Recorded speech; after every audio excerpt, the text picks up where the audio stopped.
Senhor presidente, senhoras e senhores senadores, eu também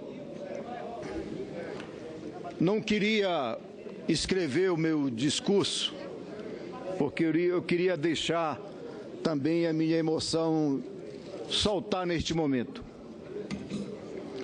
Mas eu trouxe por escrito, mas antes disso eu queria me dirigir ao presidente Renan, que eu estou também aqui há 1 ano e poucos meses como senador da República do país. E passei 20 anos na Câmara de Deputados.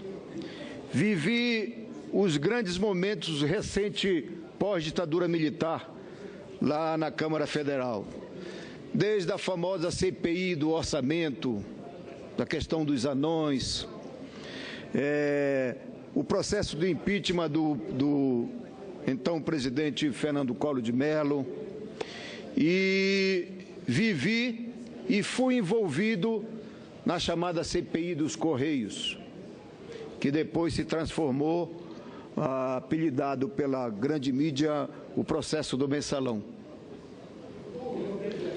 Fui investigado, fui julgado e fui inocentado pelo Supremo Tribunal Federal. E depois, graças à generosidade do povo do Pará, eu voltei de novo para o Parlamento como senador da República do país, com 46% dos votos do meu estado, do povo do meu estado. Mas, já naquele momento do julgamento do chamado Mensalão, usaram uma lei, o chamado domínio do fato, para condenar as principais lideranças do meu partido, por causa, e aí foi o nosso erro, do uso do chamado Caixa 2 nas eleições. E que isso é um problema do nosso arcabouço jurídico das eleições e do financiamento de campanha e de campanhas, que todos os partidos e que a classe política usa no processo da disputa política do nosso país. Então, quero colocar isso aqui para poder iniciar o meu processo, porque a chamada Lava Jato é um processo de origem que advém dos problemas do arcabouço jurídico das eleições e que, portanto, financia a campanha de todos os partidos. Mas o Lava Jato está sendo usado num processo sofisticado de alianças políticas, usando o braço, uma parte do braço judiciário do Ministério Público para criminalizar a política e criminalizar quem está no poder político do país.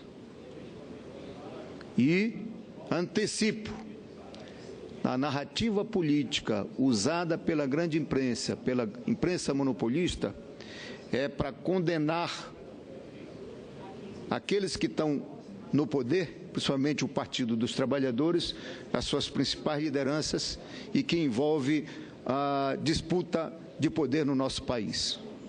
Por isso, senhor presidente, as cartas já estão dadas na admissão do impeachment da presidente Dilma Rousseff e será aprovada pela maioria deste plenário, apesar do seu vício de origem e de manipulação com que foi conduzida na Câmara. Aqui no Senado, como denunciamos e pedimos que fosse evitado, tivemos parcialidade no relatório que impôs rigores inéditos nas contas fiscais da União. A presidenta da República não cometeu crime de responsabilidade, mas isso não tem a menor importância para servir e justificar o golpe. O que vale, como estamos cansados de ouvir, é o conjunto da obra. A primeira etapa desta batalha tende a terminar com os golpistas e os conspiradores como planejaram o conjunto da obra. Mas a verdade é que se prepara a punição para a presidente Dilma Rousseff, primeiro porque não cedeu à chantagem de Eduardo Cunha, que foi afastado tardiamente da presidência da Câmara pelo Supremo Tribunal Federal, depois de ter sua intenção frustrada de contar com a interferência da presidenta da República no inquérito do Lava Jato para escapar do cerco da justiça. O Cunha chantageou a presidenta, cobrando o impossível. Queria a impunidade. Não lhe sendo atendida, sabotou o governo com suas pautas bombas para minar a confiança de um governo comandado por uma pessoa reconhecidamente honesta. Uma pessoa contra a qual não pesa nenhuma acusação, nenhum indício de improbidade, nenhuma presença nas listas de conta no exterior com o dinheiro da corrupção. Nada, absolutamente nada de ilegal pode ser atribuído à presidenta. Dilma Rousseff poderá pagar por ter sido honesta com a pior pena que se pode aplicar a uma pessoa pública, o afastamento do cargo para o qual foi eleita pelo voto livre de mais de 54 milhões de pessoas.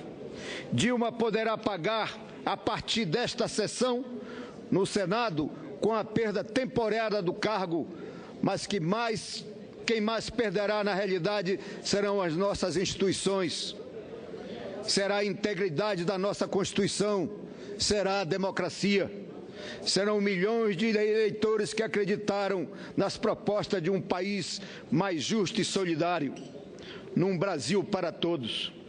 Dilma poderá pagar, sobretudo, pelo isolamento político a que foi submetida por se recusar a praticar o toma lá da cá de apoio político, em troca de vistas grossas aos erros e desvios que foi obrigada a aceitar por força do nosso falido modelo presidencialismo de coalizão. Vários desses mesmos aliados que até bem pouco tempo atrás ocupavam postos importantes no governo, agora estão entre os seus maiores algozes. Transformaram em pó os benefícios e a confiança do que usufruíram, colocando em seu lugar discursos carregados de mentiras, de cinismo e de hipocrisia. Sua maior motivação é dar o troco contra a ex-chefe dura na cobrança de resultados intransigente com o mal feito e inflexível no trato do bem público. Alguns manifestaram apenas ressentimento pelo rigor do comando a que estiveram submetidos, muito embora tenham sido eleitos justamente por exercer o cargo público, cumprindo exatamente o que haviam sido determinado pela presidenta. Outros são apenas oportunistas que agora se assanham com os futuros cargos e dotações orçamentárias que terão com um governo surgido da conspiração e da traição. A história registrará cada voto dos senadores presentes a esta reunião extraordinária do Senado, que sinaliza a concretização da primeira fase do golpe. O futuro mostrará que a votação de hoje representa a conquista de um mandato que as urnas lhe negaram. Esses são os golpistas da primeira hora, que não esperaram completar 48 horas depois da votação para questionar o resultado das urnas, colocando em dúvida até mesmo a reputação da justiça eleitoral. Haverá também os que serão descritos como os que se deixaram levar pelo estouro da manada, provocado pela ideia preconcebida, pelo julgamento apressado, pela opinião pública da mídia que incentivou a perda da confiança, o descrédito, além de omitir muitas realizações que dentro de muito pouco tempo cada um de nós haverá de reconhecer. A batalha de hoje é apenas o início. Nossa luta vai continuar dentro e fora do Congresso. As ruas continuarão gritando: não vai ter golpe e vai ter luta. E terão o nosso maior e restrito apoio e participação. Aqui neste Senado insistiremos na apresentação dos fatos que terminarão por comprovar a injustiça da acusação de crime de responsabilidade. A violência ora cometida contra uma presidenta eleita legitimamente pelas urnas, contra a Constituição, será denunciada quantas vezes for necessária. Ao mesmo tempo, ao contrário do que muitos senadores esperam ao votar hoje pela admissibilidade do impedimento, irão se comprovar que não há crime algum nos atos hoje imputados à presidenta. A batalha que nos espera será longa e árdua, mas todo empenho será compensado. Essa compensação será a democracia. Mas eu pergunto, o que significa a democracia para nós? Para alguns eu sei que não significa muita coisa, querem apenas chegar ao poder e não importa quais os meios, inclusive os golpes. Aliás, é assim que atua e sempre atuou a elite brasileira quando perde o poder. Retorna sempre através dos golpes. É assim hoje com a armação deste golpe parlamentar que envergonha o Brasil no exterior. Foi assim no passado, quando batiu nas portas dos quartéis para a instalação de ditaduras que ampliavam seus privilégios na minoração de salário e de fome e nenhuma proteção social para dar suporte aos mais pobres. O golpe que estamos denunciando é uma conspiração mais sofisticada. No lugar da baioneta, seus autores foram buscar cúmplices no Judiciário e no Ministério Público com apoio das mesmas empresas de mídia que atentaram contra Getúlio Vargas, contra Juscelino Kubitschek, contra João Goulart e agora contra Lula e contra Dilma. Em todas as vezes, ao lado dos que não conquistaram o poder pelo voto e a favor do golpe. Essas são as forças rejeitadas pelo eleitor que busca criminalizar o Partido dos Trabalhadores. Essa é a aliança de derrotados, golpistas, corruptos e traidores que agora estão tentando construir um eventual governo Michel Temer. Um governo que, desde seu nascedouro, é ilegítimo porque não tem o respaldo popular. Um governo ilegal porque violenta a Constituição para tomar o poder sob a falsa acusação de que a presidenta cometeu crime de irresponsabilidade. Um governo imoral porque tem sua origem na aliança espúria de aproveitadores que querem tirar da vantagem dos efeitos da crise financeira global e no Brasil. Um governo entreguista que já se apressa em anunciar a entrega do nosso patrimônio para o grande capital, a começar pelo nosso pré-sal. Um governo antipopular que antecipa seus propósitos com a retirada de direitos dos trabalhadores e com a redução das políticas públicas que levaram um pouco de esperança e dignidade para a classe menos favorecida nos últimos 13 anos. Nós continuaremos na trincheira contra os golpes. Para nós, do Partido dos Trabalhadores, a democracia é estratégica para a sociedade e um país como o Brasil, que almeja ser uma nação soberana. Foi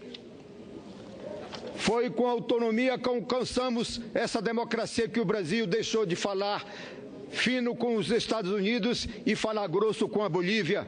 Foi graças à democracia que um operário metalúrgico chegou ao Palácio do Planalto para se tornar um dos maiores presidentes da República que o Brasil já teve em toda a sua história. Estou falando de Luiz Inácio Lula da Silva, que hoje tem um cerco político para poder caçá-lo, a sua história e a sua liderança. E por causa dessa democracia que os golpistas querem incriminar o PT, que incluiu na agenda do país pela primeira vez os pobres, os miseráveis e as prioridades do Brasil.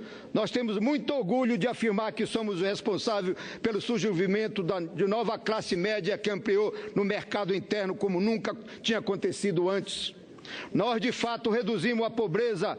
Nosso governo foi o que tirou o Brasil do mapa da fome. Fomos nós que oportunizamos e demos mais oportunidade ao pobre ter acesso às universidades.